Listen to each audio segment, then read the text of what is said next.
María Luisa Aspe nos hablará de dos temas fundamentales: elecciones próximas y el contexto social y político de Ayotzinapa.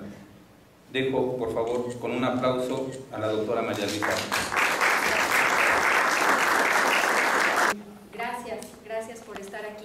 Pues más que las elecciones, yo lo que quisiera hacer es centrar la exposición del día de hoy en un análisis de la realidad el problema de Ayotzinapa. ¿Y por qué Ayotzinapa? Parto de la tesis que lo que ocurre en Ayotzinapa es un microcosmo o refleja la problemática, o sea, es un síntoma de la problemática nacional, como el levantamiento zapatista lo fue en un momento dado. Quiero decir que esta investigación partió de una petición que me hicieron algunos miembros del grupo Chesterton con Gabriel Said, grupo al que pertenezco, para la Universidad Panamericana, de los primeros debates que se hicieron sobre el tema de Ayotzinapa. Ahí lo presenté y luego lo seguí trabajando esta investigación con Diego Suárez, un exalumno de Historia de la Ibero, que ahora se va a la Universidad de Chicago. Entonces, parte de esta investigación pues, se debe también al trabajo de Diego. Bueno, dos consideraciones antes de comenzar, las motivaciones para esto. Una primera tiene que ver con la urgencia, me parece, de introducir o incorporar el discurso histórico y el análisis histórico en las problemáticas, en el análisis de las problemáticas sociales, sociopolíticas de México. Si se fijan, prácticamente no hay así figura de relumbrón en el mundo público que recurra a la historia. Un poquito por ahí Lorenzo Meyer se acordó que tuvo esta perspectiva, pero prácticamente el análisis histórico está fuera de la consideración, y buena parte de las problemáticas sociopolíticas que experimentamos, que padecemos en este país, son de raíz histórica. Entonces, un primer objetivo para entrarle a estos análisis de coyuntura tiene que ver con incorporar el análisis histórico al debate público, ¿no? Y la segunda tiene que ver con la consideración urgente de reincorporar en los análisis de lo público el pensamiento social cristiano. Me queda claro que si a estas alturas del debate público decimos doctrina social de la Iglesia, pues acá ronchas, ¿no? Pero el pensamiento social cristiano y todo lo que esto implica, que este va a ser este es un ejemplo clarísimo de cómo la ética, cuando la política y las políticas públicas se desvinculan de la ética, pasa lo que pasa, ¿no? Entonces, raíces históricas por un lado, y este divorcio peligrosísimo de ética y política, de políticas públicas y ética. Retomo un texto de hace un poquito más de 6 meses de José Goldenberg, que hablaba antes de Ayotzinapa, creo que podemos decir en muchas problemáticas antes y después de Ayotzinapa, que él hablaba de unas dimensiones que debieran conjugarse para hacer una mejor convivencia social. Yo pongo aquí hacer vivible la vida en común, pero la preocupación de Goldenberg es que sin estos elementos en el presente de México no se podía dar. Y el primero, que me parece importante retomarlo en estos momentos, era el ejercicio lo más amplio posible de las libertades, ¿no? Y Goldenberg hacía referencia a que habíamos vivido un proceso democratizador, esperanzador, que ahorita ya podríamos decir, bueno, qué tan esperanzador, ¿verdad? Pero en fin, donde un partido hegemónico pasó a otro plural, elecciones competitivas, podríamos entrecomillar muchas de estas afirmaciones que nos parecían sensatas hace 6 meses, de una presidencia omnipotente a otra acotada, de un congreso subordinado a la presidencia a otro acotado. Y hablaba también, antes de Carmen Aristegui, ¿verdad?, del ejercicio de la libertad de prensa, que no exenta de contradicciones, ha permitido visibilizar lo que verdaderamente sucede en el país. Entonces, una primera consideración sobre esto. Creo que en parte podemos estar de acuerdo con lo que planteaba Goldenberg, pero también esto nos habla, el cambio en solo 6 meses, de la precariedad que tenemos en nuestras instituciones, y por eso la importancia de entrarle a estos temas desde la ética. Bueno, una segunda consideración que hacía Goldenberg tiene que ver con una base de satisfactores materiales y culturales que posibiliten la cohesión social. Me detengo en este que me parece fundamental y para lo que hacemos en el INDOSOC, por supuesto, desde la doctrina social cristiana. Es decir, no nos podemos constituir como comunidad con este nivel de desigualdades económicas, sociales, educativas y culturales. Si se fijan, si recuerdan, al principio del sexenio, se hablaba mucho de vamos a reconstruir el tejido social, y se convirtió en un verdadero caballito de batalla que hasta el último munícipe, ¿verdad?, ahí perdido en la sierra, te hablaba del tejido social. Y lo importante, y lo que no se nos dijo, es que para poder reconstruir el tejido social tenemos que hacer algo, no es de buena voluntad, sino tenemos que hacer algo para bajar, ¿no?, el nivel de estas desigualdades económicas, sociales, educativas y de salud. Estas imágenes terribles, dolorosas, de ver cómo se quemaban los automóviles, se agredían, ¿no? Esta cosa de decían, bueno, es que son unos resentidos. Tristemente sí, pero razones de sobra tenemos en esta historia para el resentimiento, lo que no implica de ninguna manera estar de acuerdo o pasar, ¿no? Yo agregaría que en siempre desigualdades cosecha sublevaciones. Pocas cosas podemos generalizar en los procesos históricos, pero creo que en la historia de México esto es clarísimo si hacemos una revisión somera de los procesos sociales. La pobreza y las desigualdades son el abono de la violencia y del paso cada más frecuente, nos recordaba Goldenberg, de los jóvenes a los mercados delincuenciales. La última asamblea del episcopado mexicano tuvo que ver con este asunto de los jóvenes, y muy preocupados los obispos por este paso cada vez más frecuente de los jóvenes a los mercados delincuenciales, ¿no? Y no nos quedemos solo en el tema de las desigualdades económicas, culturales, de oportunidades, en fin, ¿no? Un Estado de Derecho que regule la conflictividad inherente a toda convivencia, ¿no? Yo creo que ya podríamos desterrar de la vida pública estos discursos que nos plantean un mundo feliz, ¿no?, sin conflictividad, ¿no? Evidentemente que la conflictividad es inherente a la convivencia, pero si hay un Estado de Derecho, ¿no?, si no hay este nivel de impunidad, si no hay este nivel de corrupción, bueno, la convivencia puede darse, ¿no? No es tanto, nos decía Goldenberg, la ley como las instituciones encargadas de aplicarla, ¿no?, lo que regulan esta convivencia entre personas y entre estas y los aparatos públicos. Cuando priva la ley del más fuerte, la ley de la selva, ¿no?, la convivencia social se rige por los agravios que carga, ¿no? Y esto podemos hablar de Chiapas, podemos hablar de Guerrero, podemos hablar de este lamentable puente en Guadalajara, en fin, ¿no? Yo agrego a lo que plantea Goldenberg esta otra que me parece fundamental, y es decir, nuevas propuestas que permitan salir de la crisis de representatividad, ¿no?, crisis de narrativas que padecemos. ¿Qué le dice a uno de nuestros jóvenes estudiantes patria, ¿no? ¿Qué les dice a ellos el Estado mexicano, ¿no? Son términos que han dejado de significar y que padecemos una crisis severa de narrativa, de forma, de la manera de formular los discursos, ¿no?, que también incide en el fondo, ¿no? Entonces, para hacer frente a la magnitud de los problemas y a la pluralidad y diversidad que hoy caracteriza al país y a la sociedad, pues no podemos posponer esto. Hay que decir que esto también pasa. ¿Así? Bueno, hay que decir que esto también pasa que también pasa al interior de la iglesia, ¿no? Es muy claro cómo lo vemos, las homilías, ¿no?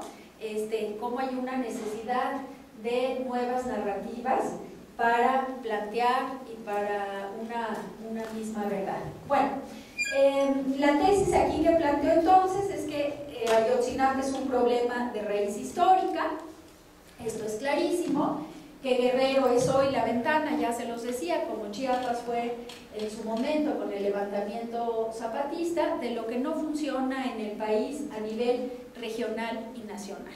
Y a nivel regional, centrarnos mucho en el aspecto municipal, que es tan importante, ¿no? Y no se puede desvincular lo que está sucediendo en Guerrero, ¿no? y lo que la desaparición de los normalistas de Ayotzinapa, del enorme rezago social que se tiene en ese estado en fechas remotas. Bueno, dicho todo esto, comienzo con la presentación. Gracias, sí, Gerardo. Bueno, entonces, la primera línea de análisis histórico que yo quiero plantear es el cacicazgo de los Figueroa, el cacicazgo en Guerrero, que no es una mera anécdota, porque si empezamos a revisar estados con conflictividad sociopolítica en este país, y pues podemos un puñado de apellidos, ¿no?, de cacicazgos tradicionales, ¿no?, que ahí están, ¿no? No los voy a mencionar ahorita, pues estamos hablando de Guerrero, pero pues bueno, ya lo saben, ¿no?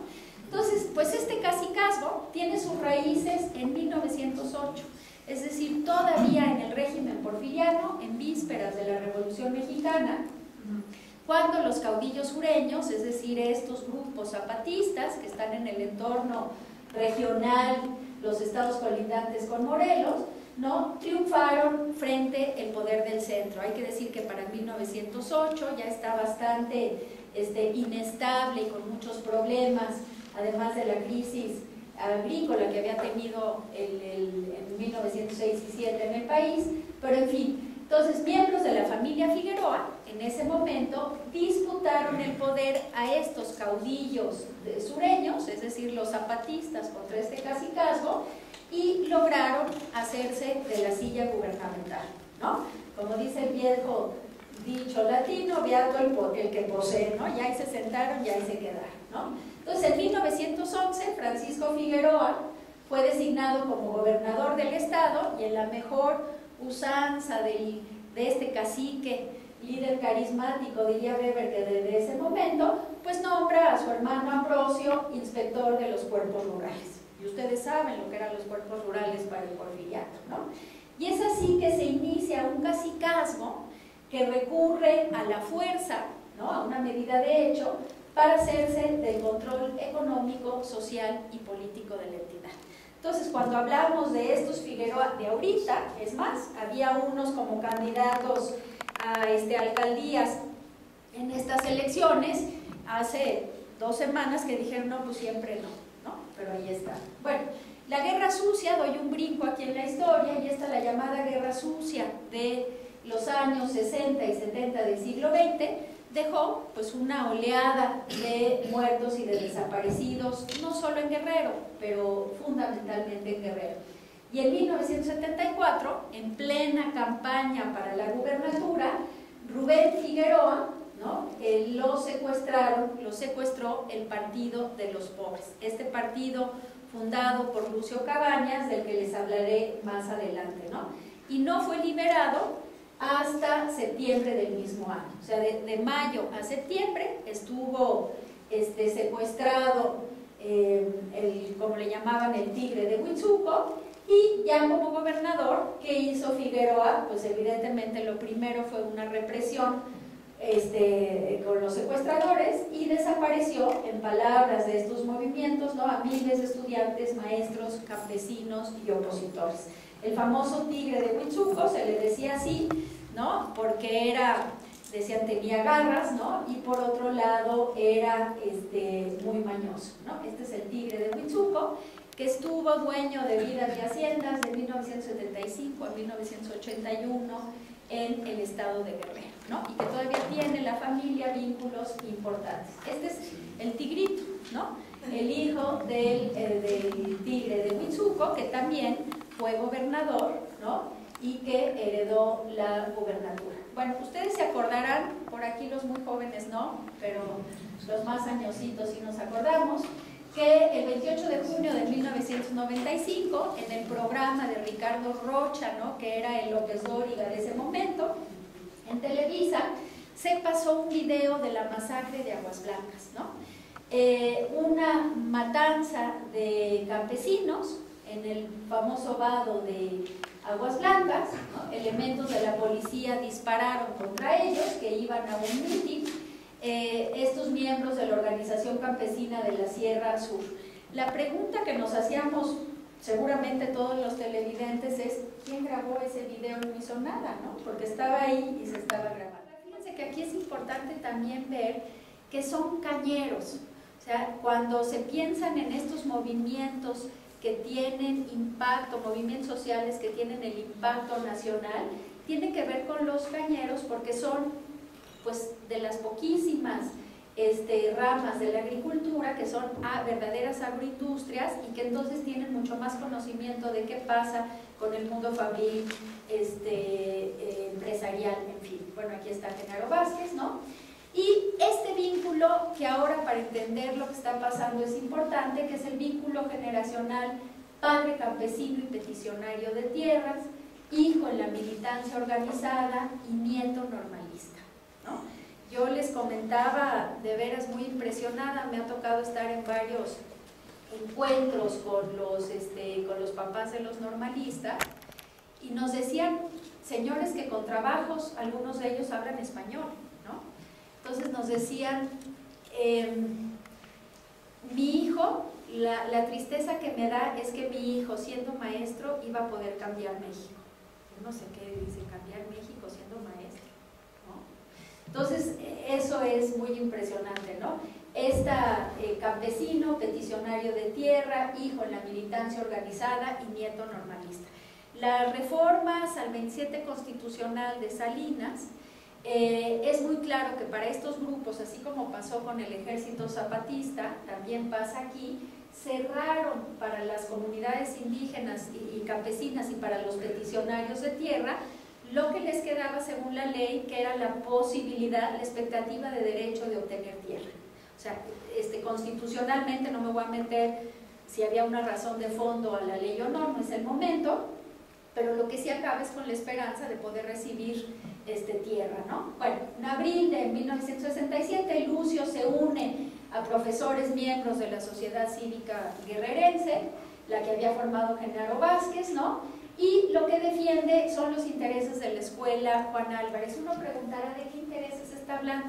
¿Saben de qué intereses hablaba? De que los niños que tenían que recorrer muchos kilómetros a pie, algunos descalzos, para llegar a la escuela, pudieran llegar desayunados o se les diera un desayuno. O sea, no estaban pensando en ese momento en unas medidas, no, que pudieran desayunar, que no se fuera, que no llegaran con la panza vacía, como decía. Esta foto ahí me parece, además de una foto preciosa, Lucio Cabañas con su hija, ¿no? Antes de que padeciera la represión de los Figueroa, ¿no? Y pues que esta es una cara, déjenme que les ponga, y caray, nada más para que vean después, este es Lucio ya en la guerrilla, ¿no? De ninguna manera, repito, por si hay alguna duda, estoy haciendo aquí una apología de la violencia, ni mucho menos. Lo que quiero decir es que pues frente a estas situaciones, pues es común que haya radicalización, ¿no? Bueno, entonces Lucio logra escapar después de que lo persiguen los Figueroa, se va a la sierra y forma entonces lo que se conoce como el Partido de los Pobres, y el brazo armado con el comandante Carmelo, que era un sanguinario terrible, ¿no? La Brigada Campesina de Ajusticiamiento. O sea, hay una radicalización creciente del proceso, ¿no? La Liga 23 de septiembre, que en ese momento se está dando en la Ciudad de México, ¿no? Quiso unirse, pero Cabañas se negó, diciendo que nada tenía que ver la lógica urbana de clase media. Sabemos que en la Liga 23 de septiembre había incluso algunos miembros de familias de la clase media y de la burguesía mexicana, por decirlo de alguna manera, ¿no? Dijo, esta es otra lógica. Pongo aquí a Rosario Ibarra de Piedra, esta mujer también militante, luchadora social, candidata por el PT, en fin, con la foto de su hijo, que fue de la Liga 23 de septiembre, son los desaparecidos. ¿Por qué lo pongo? Porque si se fijan, se ha repetido muchas veces con los desaparecidos de Ayotzinapa, los queremos vivos, ¿no? Y doña Rosario decía, quiero que me regresen a mi hijo vivo, y uno decía, híjoles, que alguien le diga que ya se murió, ¿no? No en un plan, sino cómo va a seguir vivo, ¿no? ¿Qué quiere decir esto? Que según el derecho internacional, estos delitos de lesa humanidad o estos delitos de desaparición forzada no prescriben. Entonces esto tiene que ver por esto con el lenguaje de decir lo quiero vivo. Esto implicaría en teoría que si hubiera sido en el porfiriato, pues igual dirías lo quiero vivo, ¿no? Pero bueno, entonces aquí están muchos de escuelas privadas, hay que decir que también muchos miembros de escuelas católicas. Y no digo más porque ese es otro temazo, pero no ahorita, ¿no? Bueno, entonces este es Lucio, que forma el movimiento libertario Lucio Cabañas Barrientos, que luego da lugar a lo que sería el Partido de los Pobres. Este lema, ¿no?, que es como del libro de texto de la SED, ¿no? Y si ven, aquí está el tigre, luego ahí está un cañero, pero un cañero con el fusil, la familia y la tierra, ¿no? Y luego aquí, que este es el lema, ¿no?, el logo del Partido de los Pobres, que podrían decir le surge un diseñador, pero que en realidad lo que pasa es que estaba pensado para población iletrada, ¿no?, que pudiera identificar lo que sería el Partido de los Pobres, ¿no? Bueno, en 74, como ya había dicho, hablando de los Figueroa, la guerrilla secuestra a Rubén Figueroa, que era senador de la República para ese entonces, ¿no? Y empieza así esta lucha encarnizada de todo el periodo de Echeverría, bueno, desde 74, 2 años más, y luego todo López Portillo en contra del Partido de los Pobres. Si les interesa el tema, hay una novela fascinante, estupendamente bien escrita, de Carlos Montemayor, que ya murió, que fue académico de la lengua, ¿no? En fin, que se llama Guerra en el Paraíso. A Carlos le pasaron, como suele suceder a los investigadores, unos informes del ejército, y a partir de esos informes él hace su novela. Creo que es una actualidad bárbara la novela para estos momentos, ¿no? Entonces, Lucio se dice que fue asesinado el 2 de diciembre de 1974, pero queda este mito, como en su tiempo fue el de Zapata, de decir Lucio no está muerto, Lucio está vivo y por ahí anda, ¿no? Bueno, tercera perspectiva histórica que quiero plantear es la normal rural de Ayotzinapa. No sé, pero he tratado, espero haberlo logrado al menos parcialmente, ver cómo estas perspectivas que estoy planteando tienen a su vez unas líneas de análisis para otros temas. Bueno, la de la normal rural de Ayotzinapa tiene una línea de análisis fundamental que tiene que ver con la educación pública en México. No quiere decir que la privada esté también, ¿verdad? Ya sabemos que no, pero digo, tiene que ver con esta vinculación. Entonces, la escuela normal rural Raúl Isidro Burgos, que fue un maestro, mejor conocida como la normal de Ayotzinapa, se encuentra en el municipio de Tixla, en Guerrero. Esto lo hemos escuchado en estos últimos tiempos. Fue fundada en 1926 por disposición de la SED, como las otras normales rurales, dirigida en aquel entonces por Moisés Sáenz. Déjenme hacerles un breve de historia. En 1921 llega Vasconcelos al frente de se crea la Secretaría de Educación Pública, y con esta idea que tenía Vasconcelos y que le permitió llevar a cabo el presidente Obregón, de bajar a la concreción lo que serían las disposiciones del artículo 3º constitucional de la Constitución de 1917, educación laica, gratuita y obligatoria. Y algo que es muy importante para ese momento es la concepción de la democratización de la educación, que quiere decir una educación universal. Y Vasconcelos tuvo enormes logros en ese tiempo, ¿no? Pero, ¿qué quiere decir? Que lo que van a fijar con este proyecto de fundación de la SED es un piso común educativo para los mexicanos. El techo, bueno, el cielo es el límite, pero el piso común ahí está. Bueno, en el 1924 termina la presidencia de Obregón, inicia la de Calles, y al frente de la Secretaría de Estado de Educación está Moisés Sáenz, que tenía una particular pues preocupación, predilección por el ámbito indígena. Hay que decir que por los muertos y por los vivos, porque también es un coleccionista importante de piezas prehispánicas, ¿no? Pero también por la cuestión indígena. Y él se da cuenta que aunque ya estaba el proyecto de las normales, no se había llevado a cabo un proyecto para las normales rurales, sobre todo para zonas indígenas. ¿Cómo vas a hacer, cómo vas a crear maestros para allá perdido en la sierra, ¿no? Y es por eso que se crean las normales. Esta es una foto actual de la normal, del patio central de la normal rural de Ayotzinapa. Son estos módulos de edificios. De este lado ahí está Genaro Vázquez, ¿no? Del otro lado se encuentran a Lucio Cabañas, en el otro lado está el Che Guevara, o sea, están ahí todos, ¿no? Y esto es ahora la normal. Muchos se han ido por miedo, ¿no? Porque decir, bueno, pues la situación está muy peligrosa, ¿no? Entonces, la iniciativa de las normales rurales parte de este proyecto post-revolucionario con miras a la generalización de la educación y la cultura. Y de lo que se trataba, como les decía, es de formar profesores de enseñanza primaria para el medio rural y en buena parte indígena. Y desde entonces la normal de Ayotzinapa conserva el sello identitario de la lucha por la transformación social. Vasconcelos decía que la educación es un fin en sí mismo, o sea que la tarea educativa es formar personas, ¿no? En el periodo de Cárdenas lo que se plantearía es que la educación es un medio para la transformación social, para poder apuntalar los proyectos políticos del régimen, en fin, o sea, se rompe este sentido de fin en sí mismo de Vasconcelos, y aquí se ve cómo la transformación social es el sello que queda en las normales rurales, pero fundamentalmente la de Ayotzinapa. Sus estudiantes son principalmente hijos de familias indígenas y pobres de la región, de la Costa Chica, ¿no?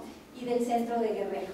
Y muy pronto, en este proceso que he ido ahí por lo menos perfilando, se convierte en semillero de guerrilleros.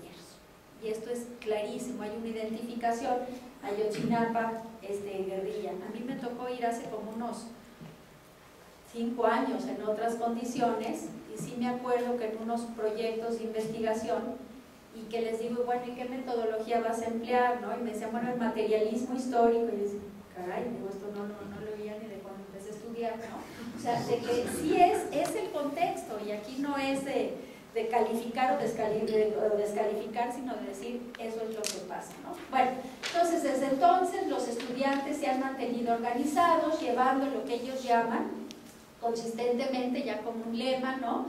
Actos de resistencia y de lucha contra la autoridad. ¿Contra qué autoridad?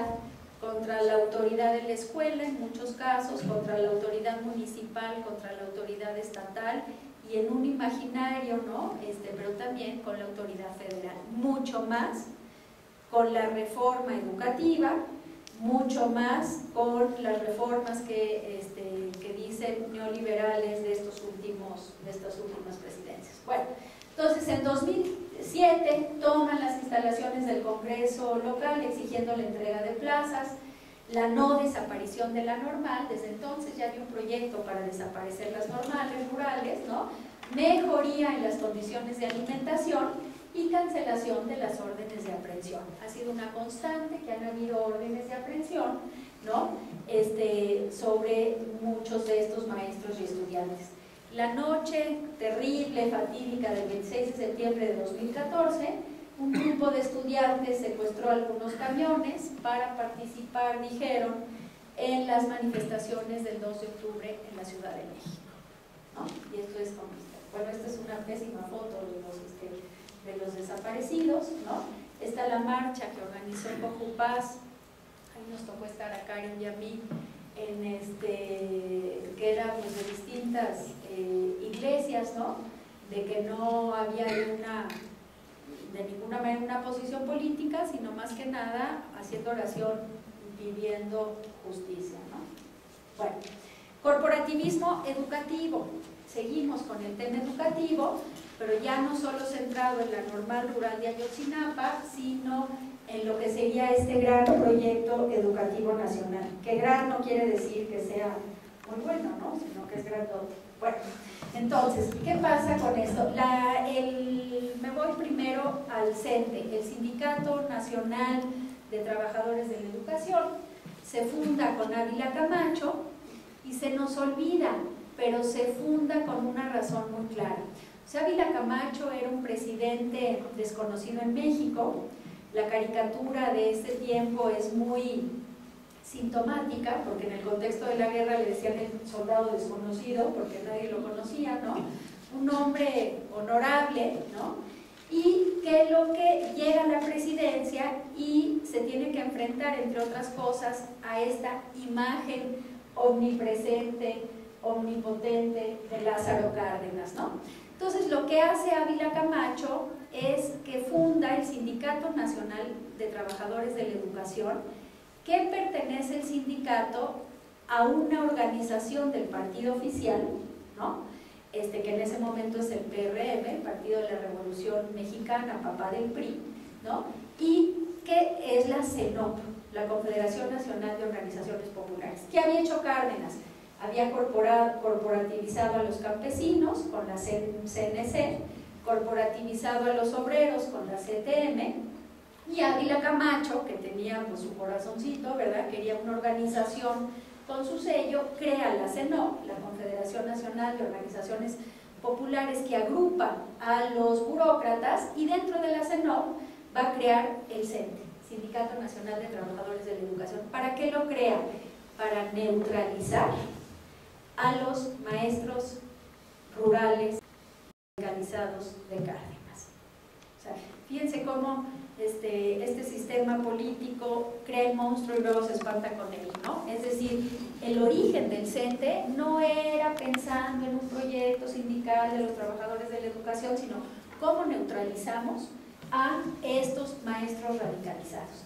Y el CENTE va a ser pues un soporte importantísimo del sistema político mexicano, de los gobiernos en turno, y lo va a hacer en una época de auge económico. O sea, todo lo que es el desarrollo estabilizador da un crecimiento importante a México, como me decían unos maestros, que dicen, no digan con ironía, les hizo justicia la revolución. Dice, porque para nosotros maestros, ¿no?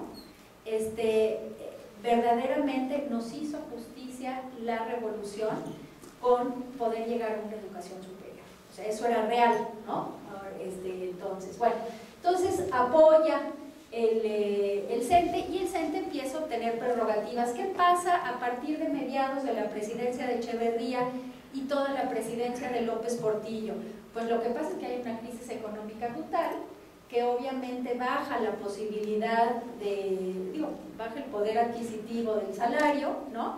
Y empiezan las primeras movilizaciones por motivos ya no ideológicos, sino económicos. Esto es muy claro, con Echeverría ya lo ideológico pasa a segundo término, y de lo que se trata es de la canasta básica, ¿no? Como que dicen, aquí hay canasta pero sin básicos. Bueno, eso es lo que pasa a partir de este periodo. Y entonces, ¿qué pasa? Al interior del CENTE hay un golpeteo. Por un lado está el presidente Echeverría y sobre todo López Portillo apoyando al CENTE, y les concede, para que sigan apoyando, es un sindicato muy poderoso, les concede la posibilidad de heredar las plazas de maestro, que se las pueden heredar a tu hijo, a otro maestro, a tu concubina o concubino, como decía textualmente, ¿no? Se las pueden heredar a ellos, y también les quita, fíjense, como prerrogativa de los maestros del sindicato, el no ser evaluados. ¿Cuándo hemos visto que la prerrogativa de un maestro era no ser evaluados, ¿no? Bueno, en este contexto surge una escisión del CENTE, del sindicato, que con no demasiada imaginación se llama la CENTE. Y a veces cuando hay problemas de ortografía, pues uno ya no entiende quién es quién, ¿no? Que es la Coordinadora Nacional de Trabajadores de la Educación, una escisión del CENTE, que se funda en 1979, y que lo que va a hacer, se dice que es democrática. Mi interpretación, revisando los documentos, es que era tan tan antidemocrática como el CENTE, pero de lo que trataba era como de tener voz al interior de esto. Entonces se da una alianza histórica, se había dado una alianza histórica, CENTE, partido, gobierno en turno, ¿no?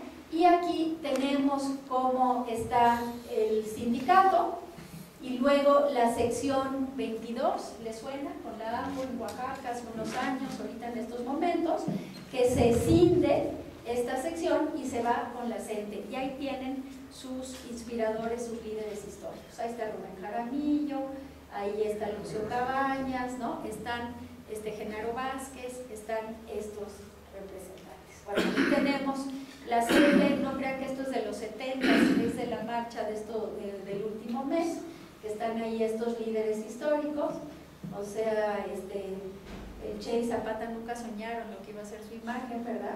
Y están Genaro Vázquez, está Lucio Cabañas, que esto es actual, ¿no? Bueno, fundación e ideología, pues la CENTE se funda en Chiapas, ¿no? Se dice democrática y define desde un principio, se define como un principio, como un movimiento sindical nacionalista con apego a la izquierda más radical, ¿no?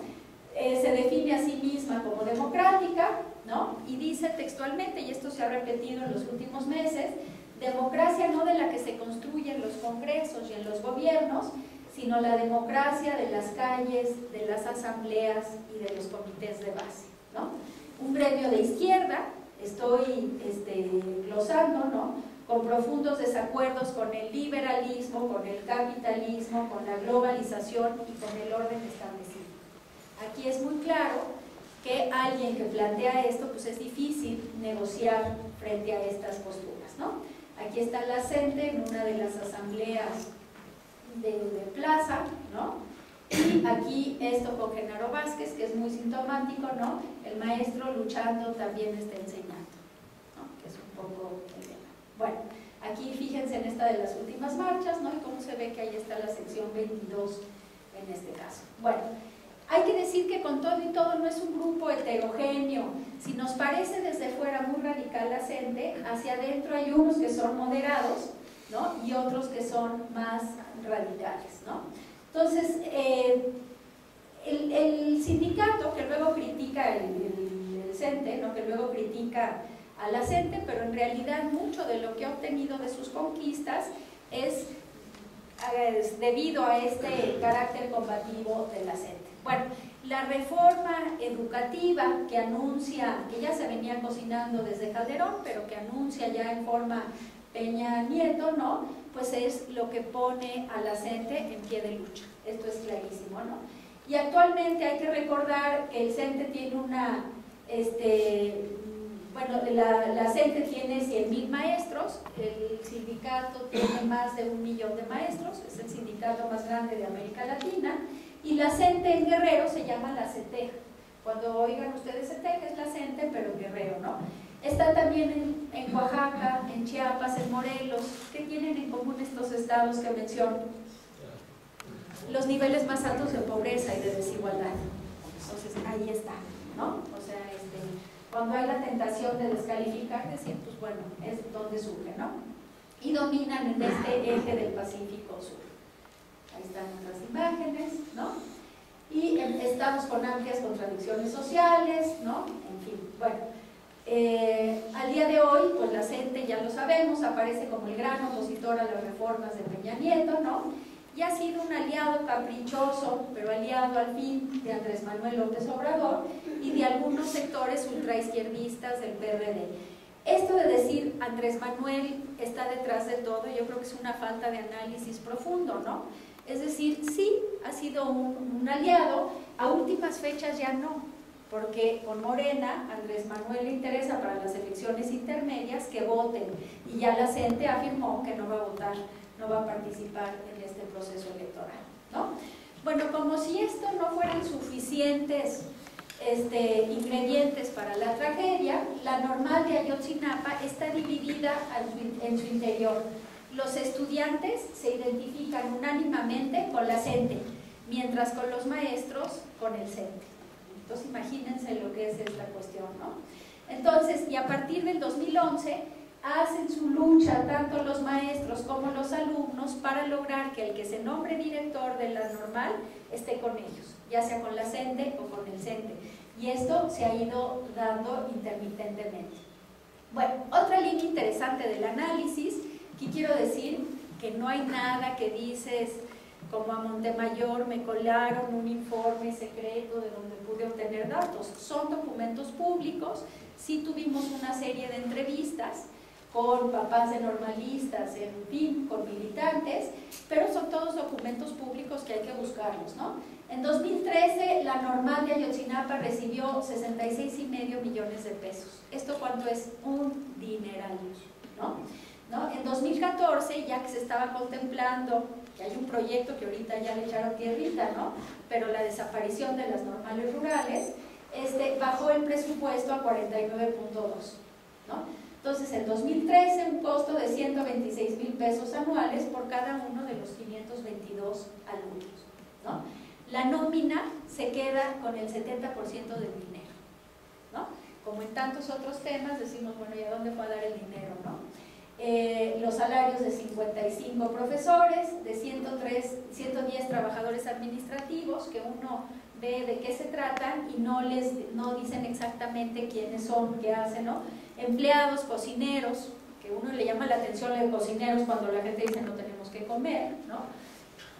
Intendentes, en fin. En 2013, y un poquito por presión de la CT, la Federación aportó extras 4.2 millones para apoyar programas educativos, ¿no? Y construcción de espacios académicos, ¿no?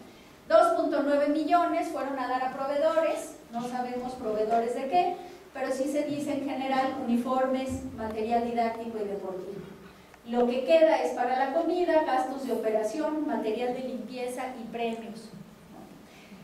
Ahora, los alumnos del séptimo y octavo semestre se reparten 1.2 millones de beca estatal y los gobernadores, esta sí no la dejan de dar porque la beca está en función de la movilización en las calles, y 788,000 pesos de beca federal, ¿no? Los alumnos de primero a sexto reciben solamente 33 pesos diarios con ese presupuesto. 33 pesos diarios. Y este es el motivo, nos parece, por lo que tienen que salir a botear, a buscar dinero, ¿no? El comité estudiantil, que son los de séptimo y octavo, administra los ingresos por venta de frijol, maíz y flores. Hay una regla no escrita en la normal de Ayotzinapa, y que yo sé que es políticamente incorrecto decirlo en ese contexto y en ese ámbito, establece que los alumnos de los primeros 2 semestres, los novatos, ¿no? Están a las órdenes de los alumnos veteranos, los de séptimo y octavo, y tienen que estar a las órdenes de ellos. Bueno, novatos de primero y segundo eran las decenas de estudiantes que fueron a Iguala esa noche triste con alguna misión que no ha quedado aclarada. Entonces, no solo estamos hablando de la represión a nivel municipal, de la corrupción, de la impunidad, sino que al interior de la falta de cohesión social, ¿no? Al interior de las comunidades, menos de la mitad de estos novatos volvieron a la escuela y muchos han desertado desde entonces. Siguiente, ya 2 breves y con esto termino. Narcotráfico en la entidad, una otra perspectiva histórica. No voy a entrar en los antecedentes del narcotráfico en México en los años 20, ¿no? Pero bueno, lo va a hacer lo más cercano posible. El estado de Guerrero presenta de las más altas tasas de producción y consumo de drogas a nivel nacional. El 98% de la amapola cultivada en el país proviene de dicho estado. Obama recientemente, el año pasado, sostuvo que el decomiso de heroína en la frontera ha aumentado en los últimos 2 años 324%, que quiere decir una llamada de atención de lo que está pasando de este lado.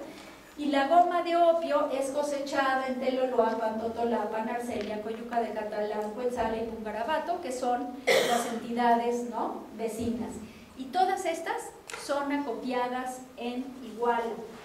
Iguala es el más importante centro de acopio y de distribución de droga de todo el país, solo Iguala, ¿no? Estas las preciosas amapolas, qué bonitas son, ¿verdad? Yo de niña, que no fue en el siglo XIX, ¿no? Yo me acuerdo que el jueves de amapolas, que era el jueves de la semana de Pascua, que íbamos con unos canastos gigantes de amapolas a la iglesia del Carmen en San Ángel, ¿no? A ofrecer las amapolas. ¿Quién sabe qué habrán hecho los carmelitas con ellas? Son preciosas, ¿no? Bueno, y aquí está la amapola, ¿no? Esto es, de ahí es de donde sale. Este es, ya una vez que se extrae la goma de opio, ¿no? Lo que se hace es que se rompe el bulbo para que salgan estas, que es la semilla, y entonces con esto se puede sembrar, ¿no? Bueno, no son ideas, sino es una información. Entonces, miren, ahí está el bulbo, de ahí sale la goma de opio, luego de la goma de opio, en un proceso bastante sencillo, ¿no? Sale la morfina, que se divide en lo de heroína y codeína. Si sus hijos les piden mucho jarabe para la tos, no se lo den, porque tiene codeína, ¿no? Y ya después de esto se procesa. Este es un decomiso en Guerrero, ¿no?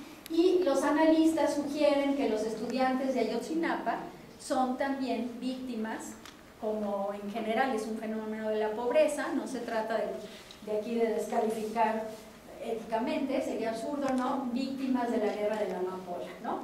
Actualmente sabemos que hay en la región chiquita 2 cárteles que se disputan el control de la zona. Guerreros Unidos, que está además ligado, entre otros, a los Figueroa, y lo que era el antiguo cártel de los Beltrán Leiva, ¿no?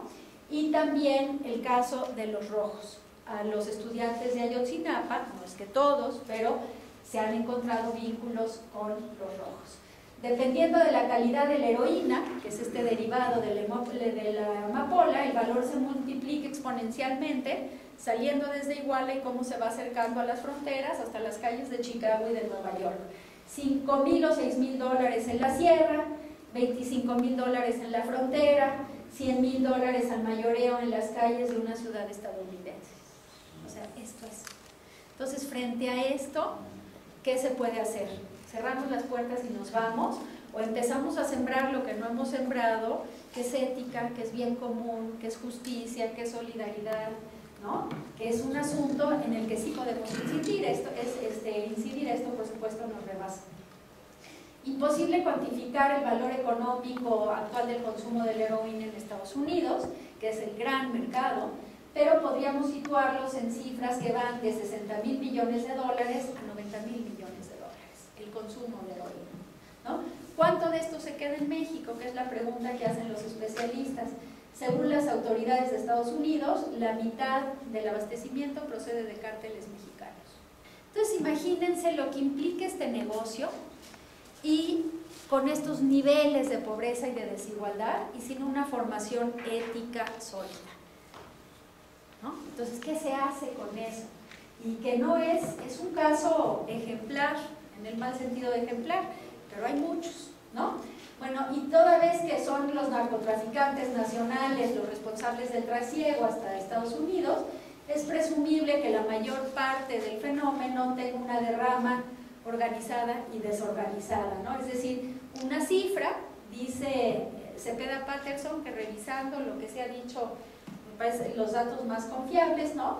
Que rondaría por los $20,000 millones y probablemente mucho más. Esta es la realidad, ¿no? José Luis Abarca, no, presuntamente, estaba afiliado al cártel, ya que su esposa, ¿no? Que era una bella persona, había sido señalada como hermana de los ex líderes del cártel de los Beltrán Leiva, ¿no? Entonces ahí están estos vínculos familiares a nivel regional y en el mundo de los caciques, dicen mucho, ¿no? Se ha acusado tanto al exgobernador Aguirre, ¿no? Como a Federico Figueroa, miembro de la familia de caciques, de vinculación con el narcotráfico. Necesita ser Santa Teresa de Calcuta, ¿no? Para no entrarle a esto. El otro día que estábamos, Karen y yo, platicando con unos religiosos que les tocó estar en esta zona brava, y nos contaban que el día de la cosecha, o sea, de la cosecha de la amapola, del opio, que había un olor, yo no le he olido, pero que un olor así como muy peculiar, y que llegaban ese día los narcos a misa y los cultivadores llegaban a misa y ponían en la canasta de la limosna goma de opio, ¿no? La pregunta que hicimos, ¿y qué hacían los padres con ellas? Hasta ahí ya no llegó la historia, ¿verdad? Pero qué cosa, ¿no? Es parte de un entendido regionalmente, ¿no? Y ser pastor en esas zonas, pues verdaderamente tienes que ser muy santo para aguantar eso, ¿no? Bueno, aquí está la presencia de los rojos, está aquí lo que es el estado de Guerrero, los municipios, que es esta zona central, la zona más bronca, ¿no? Y a esto súmenle lo que son, por un lado, lo que estaba en el antiguo cártel de los Beltrán Leiva, que ahora se superpone y no con el de Guerreros Unidos, la familia michoacana, los caballeros templarios, el cártel de Jalisco, las bandas locales, y además los grupos insurgentes, el Ejército Popular Revolucionario, el Ejército Revolucionario Popular Insurgente y las famosas FARC, que tienen algún vínculo con las FARC de Colombia, ¿no? Esto es. Bueno, el otro cártel, los rojos, también de alguna manera deriva de la disolución del grupo de los Beltrán Leiva, que eran el Capo di Capi ahí en la zona, ¿no? Y se controla Chilpancingo. Bueno, por último, ya con esto cierro, una reflexión con lo que comencé: pobreza, marginación y desigualdad en el estado de Guerrero. El estado de Guerrero es el más pobre de la República y la marginación y la inequidad es una constante, pero además los niveles de desigualdad en el estado son verdaderamente de espanto, porque tenemos de las zonas más ricas, en el caso de Acapulco, por ejemplo, y de unos niveles de pobreza en otras zonas. 1962, encontré estas cifras que además me parecieron sintomáticas porque es el año que yo nací, pero estamos hablando que esto para 2012 eran 50 años, ¿no? Entonces, el índice de la pobreza de la población era del 70%, muy superior a la media del país, ¿no? Y el 74.25% de la población era rural.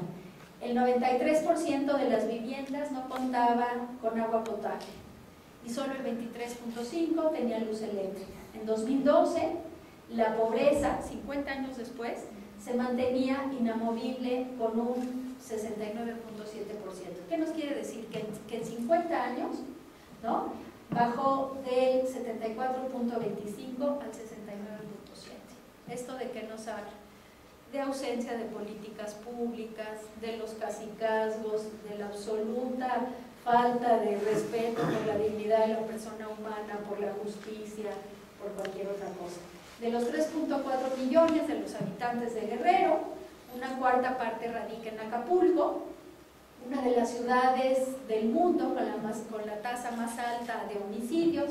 Yo decía que era el segundo lugar, pero alguien me corrigió que era el tercero, que bueno, pues hay que ser exactos, pero no mejora mucho la situación.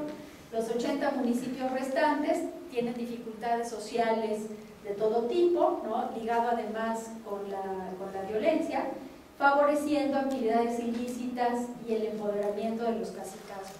Los obispos en su asamblea hablaban, pues, esta preocupación, que en estos niveles obviamente que los jóvenes van a acceder a los mercados delincuenciales, ¿no? Si ustedes buscan estadísticas, datos duros para 2013 ya no los encuentran, es curioso, o sea, como que se borraron estas, ¿no? Entonces, algunos datos de estos 3.338.768, de estos 2.442.9 miles de individuos se encontraban en pobreza, de los cuales el 38% en pobreza moderada y 31.7% en pobreza extrema. Que si hablamos de este medidor, de este índice de pobreza extrema, tiene que ver con que no tienen los nutrientes mínimos para mantenerse de pie durante 8 horas y para cumplir un mínimo, es decir, esto es lo que implicaría pobreza extrema, ¿no? Rezago educativo del 26.8%, no acceso a la salud del 25.4%, carencia de acceso a la seguridad social, que no hay seguro social, no hay ISSSTE, no hay seguro popular, no hay nada, casi del 80%, y no disponibilidad de servicios básicos del 59%, ¿no? Los municipios más afectados pues son los que están colindando ahí con la normal de Ayotzinapa, ¿no? Estos datos, como les digo, no hay nada secreto aquí, fueron obtenidos del informe 2012 del Coneval, ¿no? Y del informe posterior de la Comisión de la Verdad de Guerrero, que es interesante. Bueno, el compromiso ineludible, termino con lo que empecé, ¿no? Promover el ejercicio lo más amplio posible de las libertades, empeñarnos, y como Indosoc es una tarea ineludible, formar en este pensamiento social cristiano, en la doctrina social cristiana, que detone, ¿no?, una base de satisfactores materiales y culturales que posibiliten la cohesión social, para que podamos decir sin vergüenza, ¿verdad?, de que trabajamos por el tejido, por articular el tejido social, un Estado de Derecho que regule la conflictividad inherente a toda convivencia, y estas nuevas propuestas que creo que también muchos podemos hacer, y aquí desde Indosoc, que permitan salir de esta crisis de representatividad, crisis de narrativas que padecemos, ¿no? Y que si solo llegamos unos cuantos, ¿no?, como a veces pensamos, pero nos está yendo bien, pues en realidad habría que aceptar que es que no habremos llegado. Pues muchas gracias.